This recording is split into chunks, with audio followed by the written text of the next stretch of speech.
You're watching Sports Central on CBS 2, sponsored by Morongo Casino Resort and Spa. And hello again, everybody. Welcome to this edition of Sports Central Saturday. I'm Jim Hill, joined by Tarek Fattal of the LA Daily News and former USC running back and current head coach at Dorsey High School, Stafon Johnson. And you know what? In honor of you, only in honor of you, we're going to start talking about your team first. So special of you, Jim. Here we go. We're going to talk about it right now. What do you say, my friends? We go to the Coliseum, where tonight, number 6 USC hosts Arizona State. The Trojans looking to keep things rolling after going undefeated in September for the first time since 2010. Their perfect 4-0 start doesn't come easy, that's for sure. Last week, the men of Troy escaped Corvallis with a 17-14 victory over Oregon State, with Caleb Williams connecting with Jordan Addison for the game-winning touchdown with under 90 seconds to go.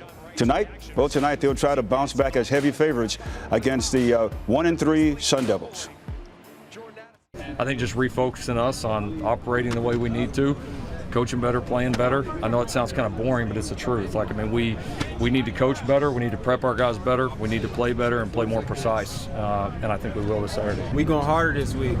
Coming off a great win against a great team, we got to make sure that we prepare and don't let this game that's coming up slip past us. So just coming off a good win, we got to make sure we stay down and keep working so we can get this one too. Going to be a lot of fun watching. Let's start with Stafon right here, because before orchestrating the game-winning drive last week, Caleb Williams was really having one of his worst performances. How can the offense bounce back from that bad start that they had? I really don't think we need to panic too much. I think that like I said before last week, that going into that high-style environment out there and playing against a great defense that Oregon State had a great scheme to come at us at, and he was able to complete these big plays down the stretch, and that's what we really needed, to go into those atmospheres, to come out with a victory. You can't complain about that. Our defense came up huge for us, and we was able to come out with a W. And you have to be a little angry when you go in there, too. Oh, yeah, you got to. I got to. You most definitely, I think, but like I said, winning a turnover battle in that type of game and that type of atmosphere always plays a good part for us. All right, Tarek, the Trojans' defense had perhaps its best game of the year to keep USC in it. So they're going to have to at least duplicate that. It's been the biggest question mark for this team, right? The offense has been dazzling through 3 games. So in that 4th game up in Corvallis, the defense needed to step up and did, creating turnovers and making things difficult for the Beavers. A really, really good win. Even if it's ugly, any win in Corvallis is a good one. And, of course, whatever happens, we'll have it for you tonight right here on CBS 2. All right, my friends, what do you say we turn now to the Rose Bowl, where last night the UCLA Bruins got one of their biggest wins in years, knocking off 15th-ranked Washington Huskies. And the Bruins took a 24-point lead and held off a late Husky rally, winning it 40-32. Dorian Thompson-Robinson threw for 3 touchdowns and added another on the ground. It's UCLA's first win over a top 15 team under head coach Chip Kelly, and the Bruins are perfect 5-0 for the first time since 2013. I'm reading through all the articles throughout the whole week. People are saying that we're the worst 4-0 team out there. They're writing us off. So I think my boys came in here with a chip on their shoulder. I think I told y'all on Monday, see if Washington can run with us, not the other way around. So that's my answer. That's my answer right, boy, I'm turned up. Shout out to the fans that came today. They made a huge impact on the game today. Them being loud, them catching them off guard, got a few penalties because of them. So yeah, it's huge. Oh yeah, we like that. We like that. Tarek, what's the ceiling now for the Bruins, and do you consider them among the favorites to win the Pac-12 title now? I wouldn't get too far ahead. It's a great win for the Bruins, and Dorian Thompson-Robinson, what a performance he put on, the 5th-year senior. The ceiling, yet to be determined. I hate to give a mundane answer, but I tell you what, their floor, meaning, how bad they can play, has clearly risen. They've been able to answer some adversity, and what a good win, and a notable one for Chip Kelly.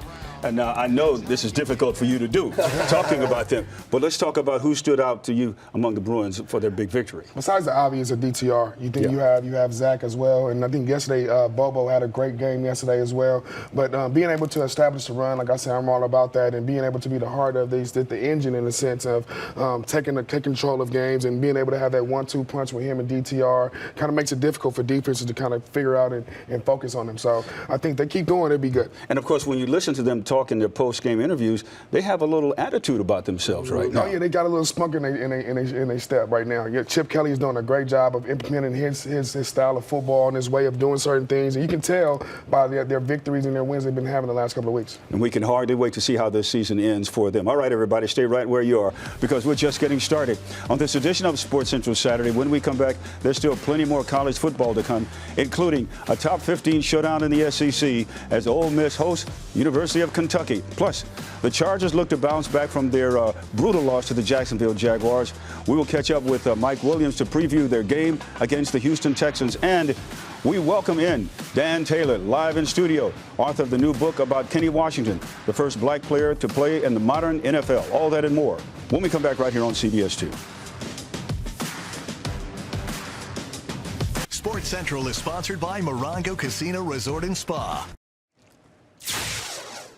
And welcome back, everybody. 3-0 TCU hosting 18th ranked Oklahoma. TCU leads at 7-3 early in the first. Max Dugan right here finds Tay Barber for the 73-yard touchdown. That's Dugan's 10th touchdown pass of the season since taking over at quarterback duties. That was in week number 2 when he started. And TCU is really pouring it on now, up 41-17 in the third quarter. And Kendra Miller delivers the knockout punch. How about this run, Stafon? That's amazing.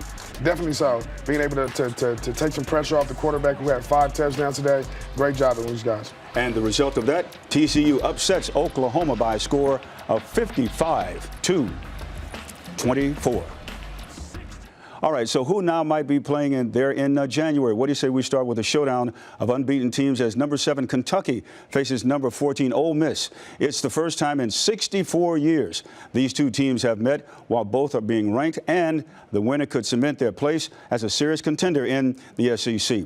This is the first time since 2010 that the Wildcats and Rebels face off at this wonderful vault Hemingway Stadium in Kentucky, down 19-12 in the third quarter. Will Levis hits Jordan Dingle over the middle. He lunges into the end zone for the touchdown that ties it at 19. After an Ole Miss field goal, Wildcats trying to take the lead in the final minute. Levis right here lobs it up to Dane Kane, and he caught that, but there's a flag. It's an illegal motion, wiping the touchdown off the board.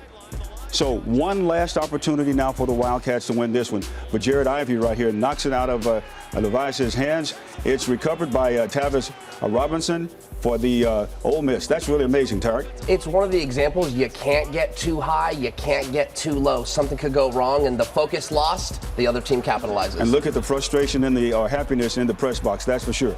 The Rebels pull out the win, 22-19 to remain unbeaten. What do you say we move on and talk about 12th ranked Utah State hosting the Oregon State Beavers? It was tied at 7 in the first quarter. Oregon State looking to attack, but Clark Phillips is there for his second pick of the quarter. He takes it all the way for a pick 6. Utah takes the lead now, 14-7. Stafon?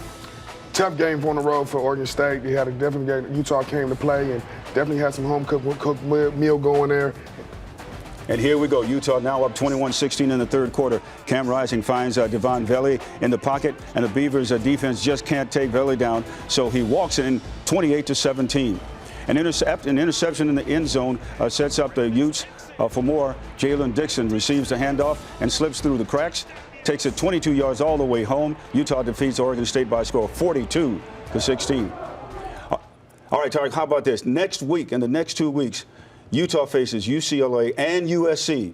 Now, how do you think those two games are going to affect, and how will they go for, the rising Utes now? Yeah, Cam Rising, the quarterback at Utah, covered him at Newberry Park, was really good coming out of high school, and it's kind of shocking.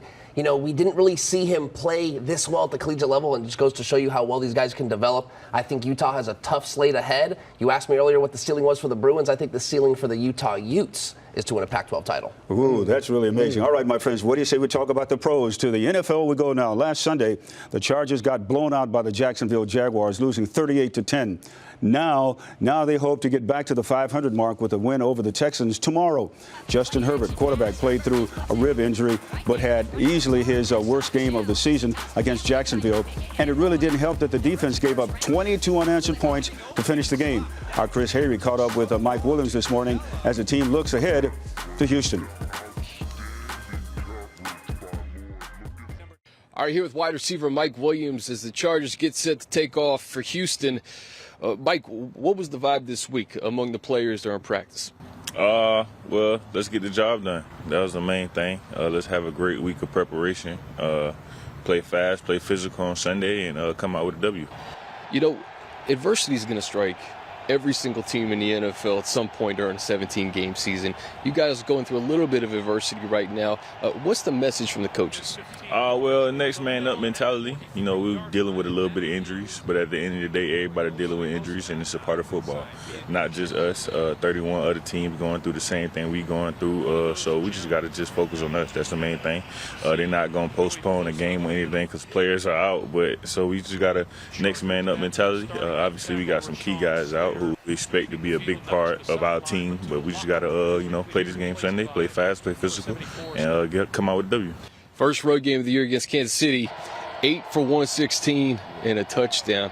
What's going to be the key to get rolling offensively, especially with Keenan down for a third straight game? Well, let's just no 3 and outs. Let's get the drives going. Let's get start making plays, push the ball down the field, and get this thing rolling. That's the main thing. Last week, we couldn't get in the groove. We was having some 3 and outs, and we couldn't get in the groove. So this week, we're trying to put a good set of plays together, get in the groove, and put some points up. Win gets the Chargers back on track, 2-2. Mike, appreciate the time. Thank you. All right, my friends, the hype for the offseason has waned as numerous key players are dealing with major injuries. Rookie Jamar Salyer right here will start at left tackle in place of Rashawn Slater, who is expected to miss the rest of the year with torn biceps.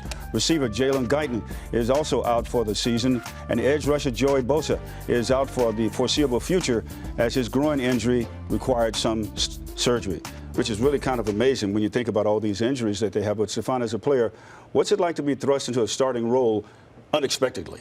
Well, first and foremost, we are reluctant for the opportunity. We look for it, and we actually are excited for it, excited about it. I think that these type of players, this is what they drafted you for. Just trying to step in and kind of show what you can do. Hopefully, they can get the ground game going to help him out and get some confidence, something going like that, and then be able to finish out the game. Is this a point where they have to really concern about mental mistakes too, or should that already be up and ready to go? It's part of the game. The less mental mistakes that you make can definitely channel the success that you can make in a football game. So being a rookie, understanding the dynamics of the things that's going about it and how you go about your scheme, and like I said, they can get the ground game going for them, that'll definitely help out. Time will tell. All right, everybody, you can see the Chargers take on the Texans at 10 o'clock tomorrow right here on CBS 2. Then at 1:25, the Las Vegas Raiders host the Denver Broncos in an AFC Western Division showdown. Following those games, we will have another edition of Sports Central. And if you want more Chargers, well, you've got it, because tonight at 6:30 right here on CBS 2, it's another episode of Chargers HQ. And here is a sneak peek. So many people asking, does Khalil Mack still have juice? Each play, somebody has to win a battle, and that's what you saw with Khalil. He won his one-on-one matchups. Shotgun snap.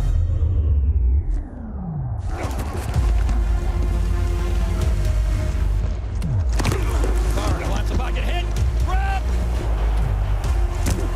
And he has dropped the ball. Is out, and the Chargers have it. The Chargers have it. Joey Bosa, Khalil Mack. But don't you really miss your second and 6th round pick right now? What a steal. When you talk about money well spent. Good one in Los Angeles, close as we thought it would be.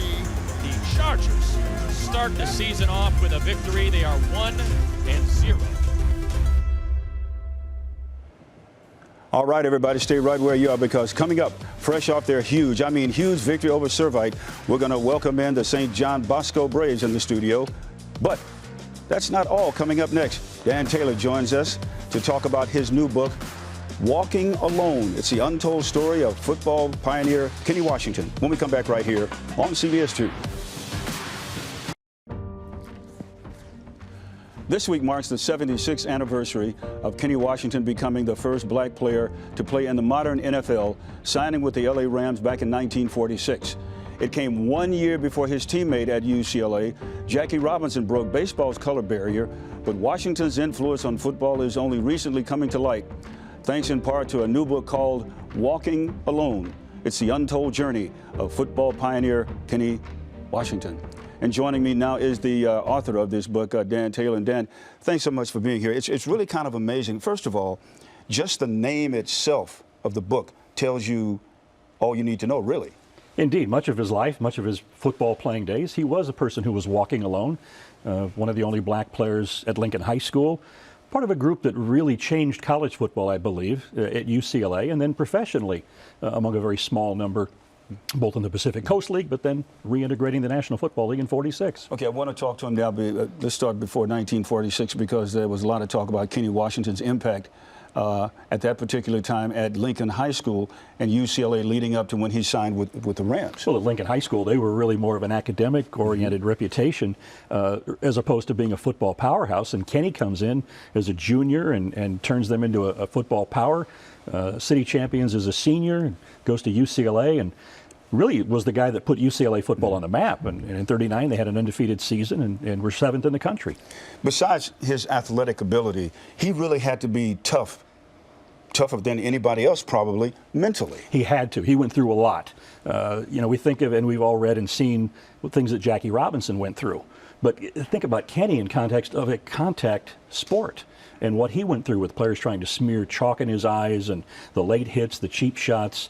It was horrific what he went through, and he was a very strong-willed guy. He had to be, that's for sure. Now, in the early 1900s, football had limited integration, but then the league banned black athletes in the early 30s. How was Kenny Washington able to really reintegrate the NFL? Well, when the Rams moved to Southern California, I think the two things were at play. First, Hallie Harding, who was the sports editor of the Los Angeles Sentinel, was a guy that went to the Coliseum meeting when the Rams were trying to get a lease agreement, and he urged the commissioners not to grant the Rams a lease as long as they banned black players. And Chili Walsh, the general manager, said, we're going to take a look at Kenny Washington. The other part of that, though, was Kenny was the most popular athlete in Southern California at that time. Hollywood Bears games, when he played in the Pacific Coast League, regularly sold out. And the Rams saw that, and I think that had a part in bringing him into the NFL as well. It's really amazing because when you think about it, why do you think Kenny Washington isn't remembered like Jackie Robinson in baseball? I think it has to do with the two sports. Baseball at that time, when Jackie came into the league in '47, it was clearly far and away the most popular sport in America, the national pastime. Professional football was maybe 6th or 7th on the interest list. And when Jackie debuted, it was huge headlines in almost every paper in the country. When Kenny signed, it was maybe a single line or two in papers around the country. It really didn't get a lot of attention. And so Jackie has been able to claim that role and justifiably get tremendous attention for what he has done for American society. And we were talking earlier, and it makes you start to think, when you think about integration in athletes and in athletics and UCLA is way at the top because you were just talking about the number of black athletes that went there that went on to become great players. Well, Arthur Ashe on other sports as well, but with the football program in 1939, in college football in America, outside of the historic black colleges, there were only 12 integrated programs, 25 players in the country. UCLA had 5 on their team, 4 were starters, and huge contributors to an undefeated season and a 7th ranking in the nation. What did you learn from writing this book that maybe you didn't know before? Well, I didn't know about the baseball side of Kenny Washington. That as great as he was in football, and I didn't realize how great he was. Hall of Famers said he was the greatest player they ever saw, but he was an even better baseball player. Jackie Robinson tried to get the Brooklyn Dodgers to also sign Kenny along with him. He did get a shot with the New York Giants after football. He'd had 5 knee surgeries. He wasn't the same athlete, so he didn't stick with the Giants, but just tremendous in both sports. Do you think he knew what he was doing back then? It was the groundbreaking that he was doing? He had always said baseball was his favorite sport. The Dodgers contacted him 10 days after the Rams did, and he stuck to his word with the Rams. And he said for many years that he felt doing what he did in football was as important as what Jackie Robinson did in baseball. That's absolutely amazing. Now, once again, my friends, the book is called Walking Alone, The Untold Journey of Football Pioneer Kenny Washington. Dan, thank you so much for being with us. We really appreciate it. All right, my friends, stay right where you are because coming up, Hall of Famer Don Sutton was one of the best Dodger pitchers of all time. We sit down with his son, Darren, for this week's edition of The Boys in Blue when we come back right here on CBS 2. Play of the Day, sponsored by Morongo Casino Resort and Spa. Clovis now, pressure coming. He got rid of it, though, trying to get it to Zay downfield. What a catch! Touchdown! Oh, my Zay Flowers in double coverage. And welcome back, everybody. Shohei Ohtani and the Angels have agreed on a 1-year deal worth $30 million to avoid arbitration. It's the largest salary ever for a player that is arbitration eligible. The reigning American League's MVP will still be a free agent after next season. Now, we all know Don Sutton was one of the greatest pitchers in Dodger history with a franchise record 233 victories. Sutton went into the Hall of Fame in 1998 before passing in 2021. Our Gio Pena Lopez sat down with his son Darren at the JW Marriott Anaheim Resort for a look back at his memories of his father for this week's edition of The Boys in Blue. Boys in Blue, sponsored by Capozio Buick GMC. And I'd especially like to thank Peter O'Malley for allowing me the pleasure of spending 16 years in an organization built on class, tradition, and winning. I enjoyed my years there. I'm very proud of my page in the history book of the Los Angeles Dodgers. Your earliest memories of the Dodgers, when your father Don was pitching 16 years with the Dodgers, and I know you were born in '69, so what were your earliest memories and what age was that? Gosh, just vivid memories, probably really picking it up at like 5 or 6 years old and sitting in 105, and when Dad pitched, you got to sit in the front row so you could really see the field, and there was nothing greener and there was nothing brighter.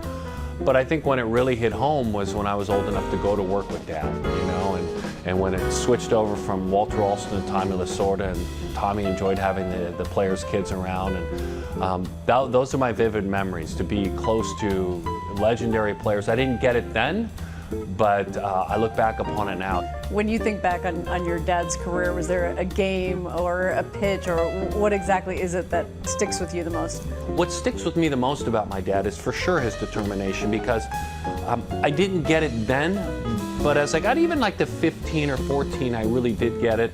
He couldn't unwind when he came home from a start, you know, and I was the kid that was staying up watching TV, grabbing snacks when I should have been going to bed. And it took him a long time to unpack what he just went through. And I realized how mentally challenging that sport was, because he wasn't a high gifts guy as far as his skill set, but he was a highly determined man and a highly competitive man. So what I take most with me in those memories from my dad's career were 3 or 4 o'clock in the morning, going back downstairs and having him laying on the ground, tossing a baseball up, and just catching it in front of the TV, unpacking what he had just gone through as a Dodger, later in his career as a Brewer and an Angel. But I think I started to understand how hard he worked and how kind of he beat the odds. And I'm sorry about your dad passing last year. What has it been like to be able to have the memories? The best part of a loss has been getting to know him better.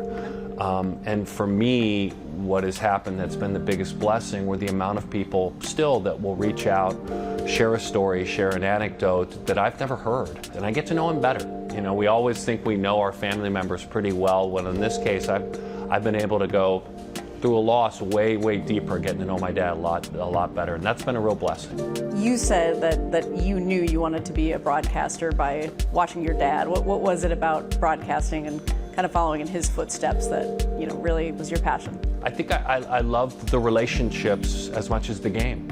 I think there was that little kid in me that you asked me about earlier that got to go be around the players. I think what drove me to want to broadcast was my love for the game. And then as it fostered and I got started at the lowest levels of broadcasting or in communications at CNN, was then the concept of working with a team and making good, we use the word content now in our world, but making good TV. Hi there, folks. Dontrell Willis, Darren Sutton. We trust you've had a great week. Welcome to the weekend and welcome back to the ballpark. Your broadcast career has now taken you to do some Dodger games this year. I can't imagine how awesome that must be to be broadcasting some games for the Dodgers when that's where your dad had his Hall of Fame career. Sitting in a Major League stadium and talking and telling the stories about the Dodgers, being able to interact with them before the game. A personal moment, I took advantage of the press pass to shake Clayton's hand and congratulate him on passing my father on the Dodgers all-time strikeout list. So that was kind of a bucket list thing, along with the bucket list of calling a Dodgers game. I hope they understand how humbled I was by the chance.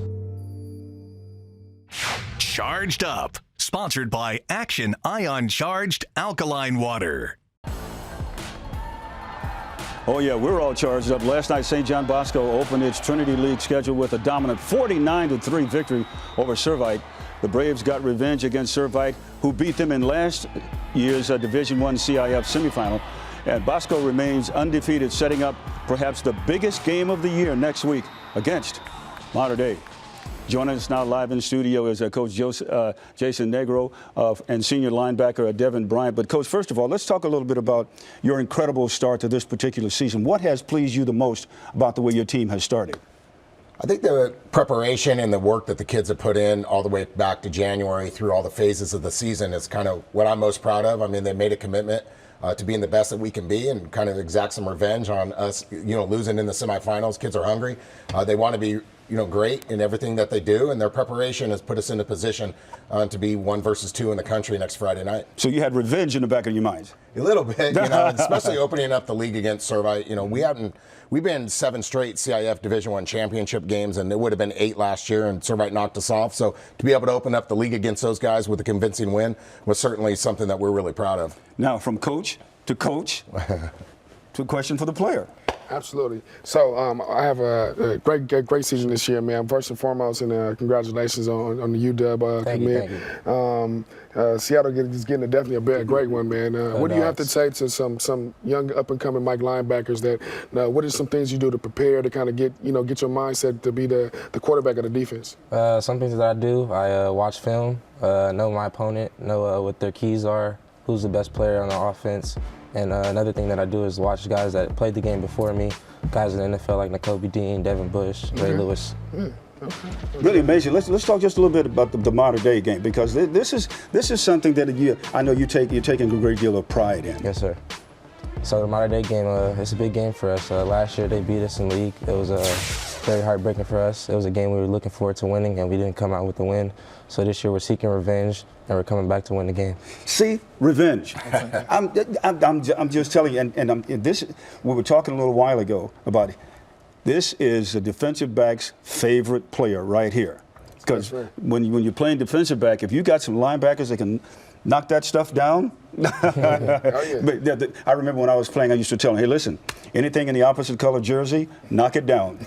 Is that kind of like your motto too? Yes, sir. I need all my guys to be on the same page as me and just do their job and attack the offense and make sure they don't score the ball. What's been the best part of this year for you? Really the brotherhood that I've been able to make with the guys that have been on my team this year.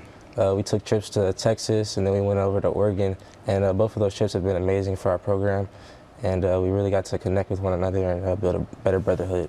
Coach, it's really amazing. I said, what's the best part about this year? It wasn't a victory. Right. It was the brotherhood that led to the victory. That makes it even special, more special. For us at Bosco, it's all about the culture that we're trying to build, and we like working with young people and having the opportunity at the platform that we have in the football program to take some trips and give kids experiences and memories that they've never been a part of is something really special for us, and it's something that I embrace as a head coach, as a mentor and educator. It's what I want to try to give back to my student athletes, and obviously, as you can tell, Devin really embraced that and enjoyed it.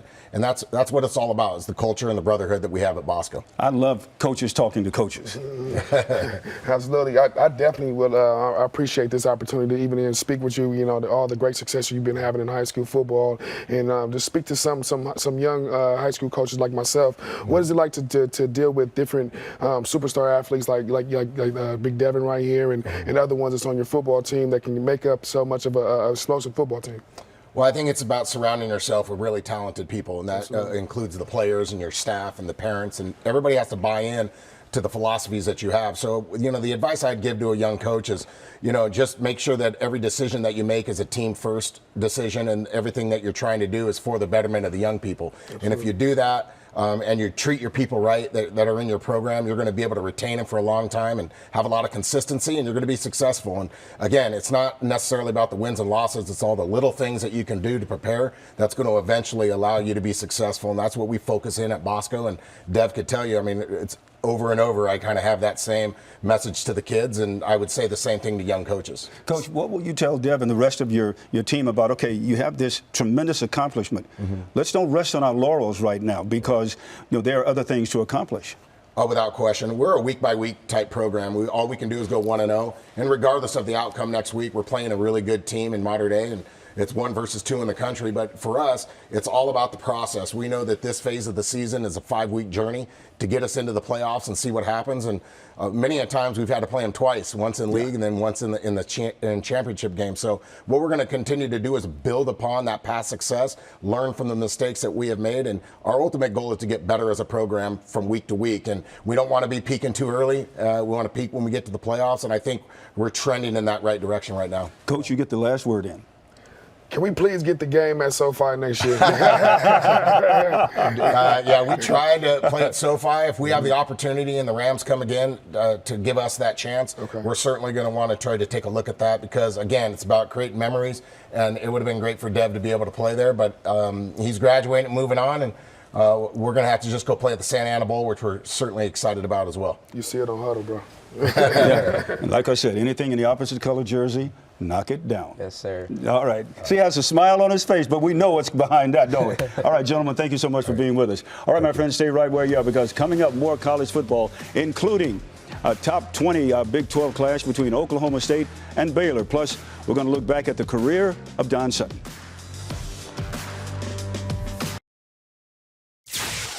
Welcome back, everybody. Earlier today, the Lakers went to the Pechanga Indian Resort in Temecula to hold a youth clinic. This was really amazing. About 100 tribal youth between the ages of 6 and 18 were taught the fundamentals of basketball at the clinic, which was put on by the Lakers Youth Foundation. We're all about changing lives, introducing the fact that the health and fitness aspect of sports is really big nowadays, and not everybody pays attention to it as much as they do the actual sport itself. So being able to educate kids on what they should be eating, what they should be drinking, how they should be sleeping, and educating themselves, that's the lack in the community nowadays. So it's our job just to do that. And the young folks had a terrific time, that's for sure. All right, my friends, what do you say? Let's head back to Fayetteville for number 20, Arkansas, hosting number 2, University of Alabama. The Crimson Tide look for their 16th consecutive victory over the Razorbacks. No score after the opening drive ended in an interception. They get right back at it. Bryce Young finds Kobe Prentice, 47-yard score, and they're up first, leading by a score of 7-0. But in the second half, Young suffers what appears to be an injury to his right shoulder. He would leave the game and head back to the locker room. Nick Saban said after the game he suffered a sprained shoulder. But Arkansas comes alive, trailing 28-17 after a botched snap. The Razorbacks find themselves first and goal. Rocket Saunders punches it in for the score from 4 yards out. They failed to take the two-point conversion. Arkansas now trails by a score of 28-23. Now to the fourth quarter, we go and back up Jalen Monroe under center, facing 3rd and 15. He puts on the speed and heads down field for 77 yards. Stafon, what a wonderful run right here. Man, to have a backup that's like that is blazing. Katy, Texas, man, that guy is something special, getting some paint on the shoes. You better believe it. After review, Alabama lands on the 3-yard line. Jason McClellan punches it in, and Bama retakes the lead. They hang on to win this one by a score of 49-26. Meanwhile, number 9 Oklahoma State on the road taking on number 16 Baylor, and the Cowboys are looking to make up for their last meeting against the Bears. Oklahoma State up 16-3 after halftime. Jaden Nixon back to receive the kick, and he's off to the races. Nixon breaks a tackle, keeps on going, 98 yards for the touchdown to make it 23-3. Kind of looked like a video game play there. You gotta love that. And then some, because it's now 33-25. We go to the fourth quarter. Blake Shapen comes in and he fires a laser, and it gets intercepted by Thomas Harper. That led to a field goal, extending the Cowboys' lead. OSU beats Baylor 36-25, and it's a perfect 4-0 for the first time under head coach Mike Gundy's in his 3rd consecutive season. All right, everybody, what do you say? Let's go to a Monday night clash between the two California teams, that's for sure. The defending Super Bowl champion Rams heading to Santa Clara for a primetime showdown against the 49ers. The 49ers may be 1-2 and starting backup quarterback Jimmy Garoppolo, but they're still favored at home against the Rams. The Rams have lost 6 straight regular season games against San Francisco, but they won it when it really mattered in last year's NFC Championship game. And Monday's game, well, should be no different as far as intensity is concerned. It feels like a big one. You know, every game in the NFL is a big one. A division game on the road Monday night. It's going to be obviously saw them in the NFC Championship game. So it's 2 really good football teams going at it. Had some great battles last year, and looking forward to the opportunity. This is a divisional game. it's important. You know, anytime you're in a divisional game, you want to continue to be the top dog, and you know, what kind of type of game it's going to be, physical game, and we got to get after them. So. You see that word on Aaron Donald's face? Ready? He will be ready. That's all right, Stafon. You know, how do teams different in preparation for a game like this one, when you're facing a familiar foe?